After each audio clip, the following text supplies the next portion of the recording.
Welcome back. It is 1593. In the last one, we had the twins make up with each other. We unfortunately lost Constance to the plague. We also lost Angelo, but they did end up having two children in the end. And then Marie married her brother-in-law. And then Luke and Sophronia got married, although I'm a little worried about their relationship now. So let's see where we're going with this.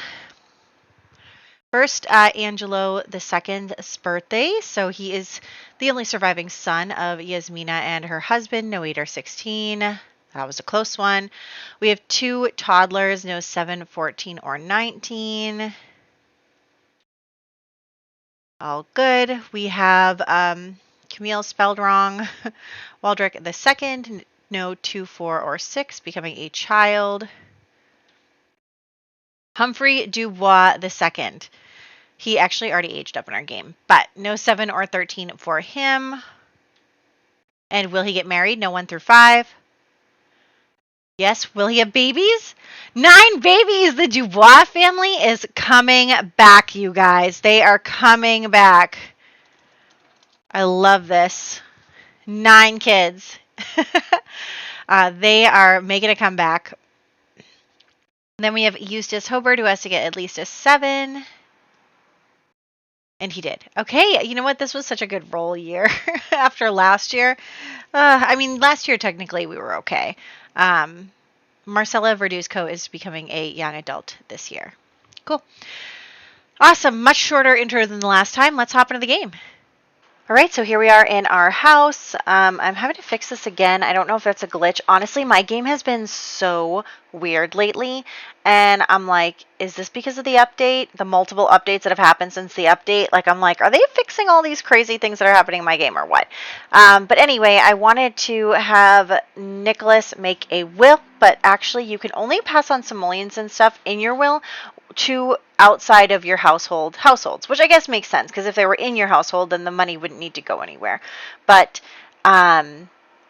yeah, so we'll have to wait until other Sims move out before we do stuff like that. Also, it wouldn't let me make the paintings heirlooms for some reason. I don't really know. I thought you could make a painting an heirloom, but apparently maybe because we aren't considered to have owned those. I'm not really sure.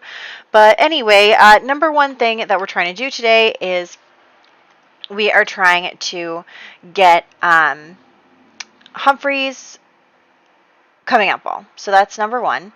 Not like number one isn't the most important, but number one isn't the first thing. So we are going to have Humphrey's coming out ball. He has just become a teenager under our supervision, even though we didn't mean to let him age up without a birthday cake. But then also, you could just see there is Marie and William just had their first baby. And now I want to roll for those babies because it could impact our babies. Like if both of their kids die, then our Angelo II would become the next Duke. So I think that it's important to roll at least for like the birth of these children to see what happens and who will be ending up inheriting things. So that is a possibility. And so I'm also going to we need a picture of Luke for the downstairs area. Honestly, we're probably not going to be using that much in the future because we will be moving houses today, and then also because of that, we only have 30 more years left here. We're not going to come back here to place photographs for once we leave for the Americas. But regardless, we are going to have a picture for him, and then yes, we're going to have Humphrey's ball. And so I was looking at who was available for Humphrey, who he might want to be with based on our list here. And so, obviously we have the twins, but we're doing stuff with them. Mary Whitehead only rolled to have 1 kid. And to be honest, I don't want the vampires having like 9 kids. 1 is fine. And then who else? Let me see. Charlotte is honestly too old for him. She's way older than he is. He's just turned 13. She is way too old for him. So that's a no there. And then We have Magdalena, who we're not going to use because obviously we want to keep her open for Gwen, which we'll revisit again a little bit later. And then Clarice. So Clarice Brigg and then Arabella Stroud are ones who are left. For some reason in my game, I have like Arabella as like in my pictures, I have her as like a deceased picture, and I'm like, that's weird. But she is still alive, so I don't know what happened there. But anyway, so Arabella didn't show up though, but Clarice did show up, and so I'm thinking that Clarice could be a good option for him.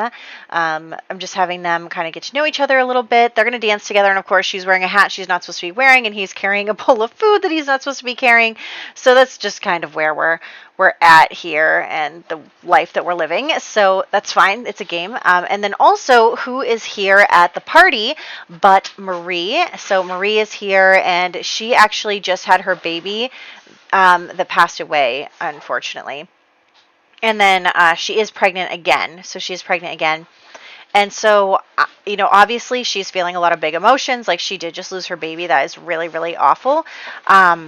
And of course it was a son who would have become the next Duke. So like she's feeling bad about that, but she is having another baby, which she's glad about. But anyway, she is obviously going to continue to be mean to Sophronia and to Luke and, not be a very kind person. And she is going to, give a lot of kind of backhanded remarks where she, is like, oh, you guys haven't had a kid yet? Like, I already had a kid and I'm pregnant again. And obviously, we know we can't have a kid because we're in an 8-sim household and that's why we're moving out.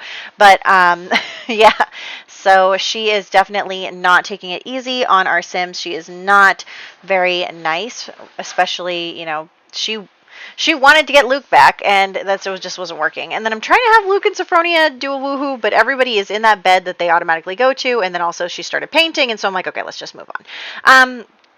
So moving on, we are going to have Luke and Nicholas have a conversation about the moving out situation because Luke, first off, this house is pretty crowded, right? But then also, Luke is going to talk to his dad and be like, look, I have a lot of bad memories in this house. Like, I have a lot of good ones too, but I just can't keep living here. It's, I just can't live in this house with everyone. I want to go make a life for myself with my wife, and we're going to do our own thing, and I just can't be here anymore because I have a lot of bad memories about fires and everything, and it still keeps me up at night. I have a lot of trauma surrounding it. So he doesn't want to live here anymore. He's talking to his dad about moving out, and his dad is like, oh, well, okay, we have another house that's a little further out of the city, more towards the country. And I think that would be really good for Luke because he doesn't really want to,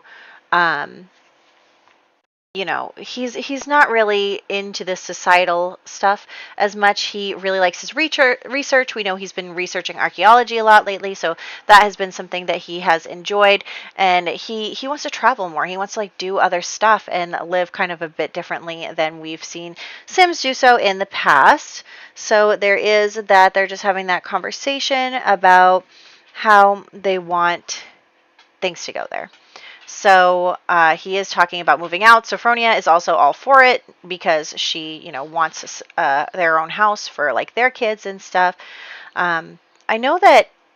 Okay, so based on what I read in the Bridgerton books, what is supposed to happen is that once the head of the household. But I guess Nicholas is still the head of the household, so it wouldn't really work. Maybe Luke and his wife would have a different house until Nicholas died. But in Bridgerton, since they don't have a father, when Anthony marries and stuff, his mom and his younger siblings move out into a different house. They move out of the main house. But I think that Luke is just kind of I don't want to be in this house anymore, and I gotta take a space from that. So that's what's going on there. We also have Humphrey settling in, becoming friends with his counterparts in the house. I wouldn't call them. They're not siblings, but they're all together under the same guardian. So he is becoming friends with people. Honestly, I don't think Humphrey is going to stay much longer now that he's a teenager. He can run his own household and stuff, and he's, got to look for a wife and everything. I'm sure Nicholas will continue to support him, but he had a really hard time, acclimating to, and even though he's friends with everyone, I don't really think he feels like he belongs very well. It's a very odd household to join. And then after that, we have Nick and Arun talking about what they're going to do now that Constance has passed away. So Zachariah doesn't have anyone to marry, and not only that, but they don't have anyone, to connect their two families. And so they're trying to figure it out, and they kind of come up with this idea, like, well, like, what about one of the twins could marry Zachariah? And Nicholas wants them to marry because they want to, not because, um, not because of any of that. So he's like, well, Gwen is out. He already talked to Gwen. They had a big conversation, and Gwen is going right now to try and talk to Magdalena. But they're thinking maybe they would try and see if Genevieve and Zachariah could get along pretty well. They'll see that in the future. But for right now, we have Gwen, who is going out with Magdalena and finally kind of called her out and is trying to meet up with her. And obviously, Magdalena is now older than Gwendolyn because of her dying. But basically, they're going to have this conversation, and Gwen is going to tell her, like, I was afraid to reach out to you. I was worried you'd be married with kids and stuff, and I just didn't know, like, what to do and how to do that. And Magdalena, obviously is like, well, I was kind of disappointed when I heard you were back, and then you never reached out. But, they have this big conversation about their feelings, and Magdalena basically says, like, I never married. Like, I never fell in love with anyone because, it was always you. And Gwen is like, but I didn't think you liked me. And Magdalena was like, of course I liked you, but I was trying to be chill. I was trying to be like, a supportive friend. And obviously Magdalena is way more mature than she used to be, and so is Gwen. And so they are both really kind of coming to terms and communicating properly for once in their lives, to, reconnect and decide that they do want to be together. So that is something that is important to the both of them. And yep, look at that smiling face. She is very happy. So she is good for that. And then we are going to have them get in a relationship. I still can't have them propose again as teenagers. I don't know what's going on there. But anyway, so they are both happy and working it out. They're not going to, they'll probably get married next time. But they're going to take a year to kind of re-get to know each other and smooth out some of those issues. Next, we're going to actually... I regret so much that Constance is wearing that rat costume. Anyway, so next we're going to actually have Genevieve and Zachariah have an official kind of meeting to see if they like each other or not. So we're going to go to the restaurant, which of course is still not working. My game is so messed up. So yeah, there's that. And so they're all going to meet. Constance is kind of overlooking. She's definitely been hearing about some of the talks that have been happening in the household, but she hasn't really gotten involved because she thinks it's none of her business. And so Genevieve and Zachariah are getting to know each other a little better, getting to chat with each other a bit, and all of that. So they're trying to get to know each other. They do have, it doesn't look like they have good compatibility, but keep in mind, Genevieve has had such a hard time with the romance department. She has been laughed at. She's been humiliated. She has died and not been able to kind of be in the relationship that she wants. And I think she's afraid that no one will ever want her. And I think that jumping on this opportunity to get a husband, regardless of whether or not, the circumstances, is something that she probably would do. And Zechariah, honestly, has kind of always been sort of a part of our family, and he's been very close to our family. And so I don't think it would bother him to marry into our family. I think he really did feel a good fondness for Constance, and she did as well. But you'll notice that neither of them ever had any romantic anything with each other. So him and Constance never were romantic. So I don't think that it would be a huge leap that he could, move on from her. I think that they were just really, they were best friends. They were so close. And it's so sad because, think about how Constance is feeling. She is still here, but she's not. She's here, but she's not. And so we're going to have her and Zechariah talk. Obviously, the Venians are also, privy to some of the supernatural goings-on of the house. And so they're going to have this conversation. And basically, Zechariah is going to ask her, well, what do you think? Do you think... And of course, Constance loves Genevieve and thinks Genevieve deserves a great guy like Zechariah. Of course she thinks that. And, but also she's kind of grieving for a life that she should have had. She was supposed to get married and have babies and have a great time and not be surrounded by all this supernatural stuff. They were supposed to get their family back and just move on with their lives in a way that normal people do. And it just didn't happen for her. And she like foresaw the plague, but what could she do? And she ended up dying from it. And she like has a lot of regrets that she didn't, make full use of her life, or that she died so young. It's really just tragic. Like, obvious, it's so tragic that like she died young. She had a fiance. She had such a life in front of her of children and everything, and still, it didn't happen. So regardless of her, like, I do think that she's hurt. I think her feelings are hurt, but she thinks that she doesn't have a right to those feelings because she's dead. But basically she's going to tell him, like, I really want to make sure before I move on to the next realm, I want to do some good, especially for my family, and I want to make sure you're okay too, and my sister. And she says all this stuff, and she's like, I want to find a way to help our family and help them achieve a better status, or stop being gossiped about because of the whole life and death thing, and just like all this drama and scandal and everything. And she's just like, look, I want things to change. And so she is going to, confide in her best friend about that. And so she is planning to make something happen. She's coming up with a plan where she can make some changes, do some things. And so what she's going to do is she's going to head out. And where is she going to go? Because we can't use that sim, so we're just going to have to do the map view and go there. But she's going to go to the castle. She's going to go to the castle, and she's going to go meet with the queen. So she is going to meet with the queen and basically have a conversation with the queen and tell her, like, hey, look, I can help you. She tells her, like, I'm psychic. I have a connection to the other world and everything. Like, I can help you. I know that you're going to die in 10 years. Like, she, like, basically flat out tells her, she goes, you're going to die in 10 years. And I know what's going to happen with the crown and with, the other families and with everything. And so basically she says, I will help you make use of this time, and I will help you get what you need, and in return, I'd like some things for my family, some assurances, some protection, some, even, like, she says, the Venians have never had a title or anything, but she's like, you know what, can we get Zachariah a title? Like, she really cares about him.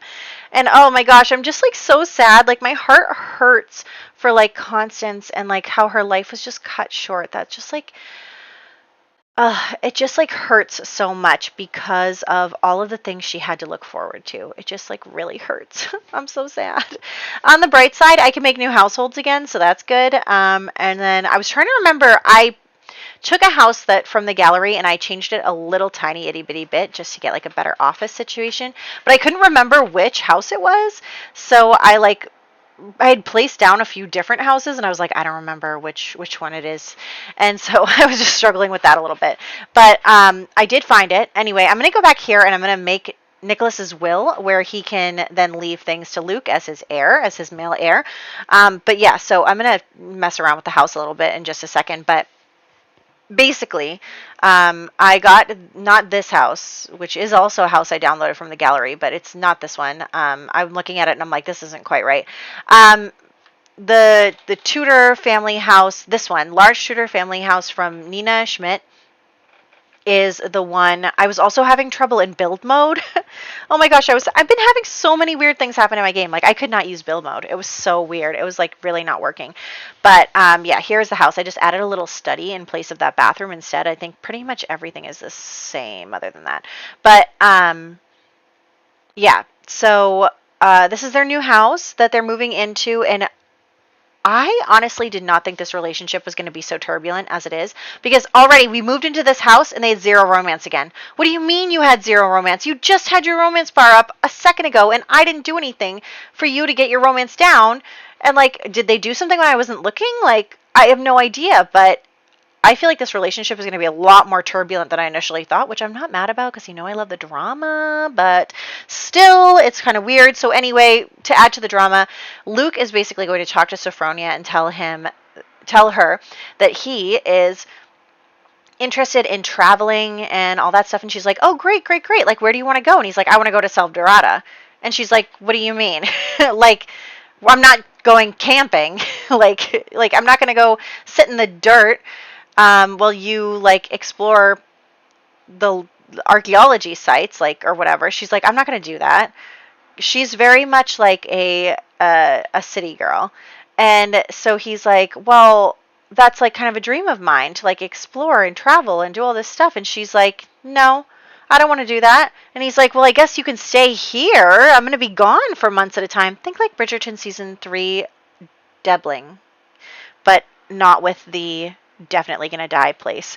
Um, but yeah, so he basically tells her like he wants to travel and she doesn't want to travel, and she's like, but you have to be here for the kids, like you're gonna leave me and the kids alone.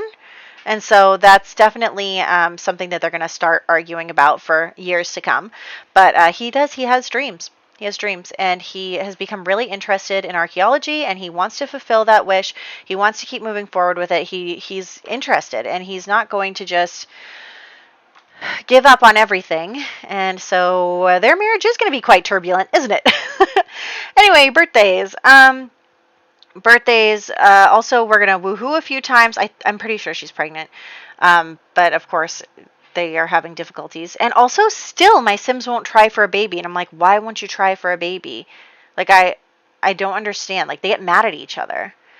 And I know I'm not really supposed to be using try for a baby, but I had them woohoo like 4 times. They weren't getting pregnant. Anyway, so birthdays, we have Angelo 2 de Mohun.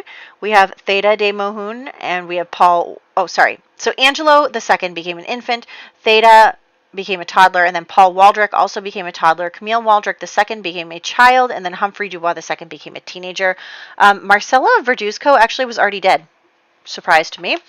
I think she died in the plague or whatever. So, anyway, that is what's happening this year. What is going on next year? Let's take a look. We have one birthday. It's Wymond Hobart, so that's not. We're gonna keep moving forward with some interesting stuff with Luke and Sophronia, and really starting their story in earnest, because I know they've kind of been background characters for a little while. But we're also gonna still go back to the old house and continue to play with the twins and like get them married and do Constance's stuff and everything. So we're going to be switching between households for a few years, but I think that's fine while Luke's children are young. When they start to get older, we'll obviously be spending way more time there, but I think a few more years we'll probably be splitting households. But anyway, so I hope you guys enjoyed this part, and I'll catch you in the next one.